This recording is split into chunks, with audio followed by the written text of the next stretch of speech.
కీర్తనల గ్రంథం 52వ కీర్తన. శూరుడా, చేసిన కీడును బట్టి నీవెందుకు అతిశయపడుచున్నావు? దేవుని కృప నిత్యముండును. మోసము చేయువాడా, వాడిగల మంగళ కత్తివలె నీ నాలుక నాశనము నుద్దేశించుచున్నది. మేలు కంటే కీడు చేయుటయు, నీతి పలుకుట కంటే అబద్ధము చెప్పుటయు నీకిష్టము. కపటమైన నాలుక గలవాడా, అధిక నాశనకరములైన మాటలే నీకిష్టము. కావున దేవుడు సదాకాలము నిన్ను అణగగొట్టును.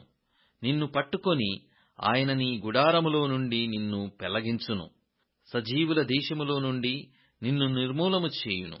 నీతిమంతులు చూసి భయభక్తులు కలిగి, ఇదిగో, దేవుని తనకు దుర్గముగా నుంచుకొనక, తన ధన సమృద్ధియందు నమ్మిక యుంచి, తన చేటును బలపర్చుకొనినవాడు వీడేయని చెప్పుకొనుచు వానిని చూచి నవ్వుదురు. నేనైతే దేవుని మందిరములో పచ్చని ఒలీవ చెట్టువలెనున్నాను. నిత్యము దేవుని కృపయందు నమ్మిక యుంచుచున్నాను. నీవు దాని నెరవేర్చితివి గనుక నేను నిత్యము నిన్ను స్తుతించెదను.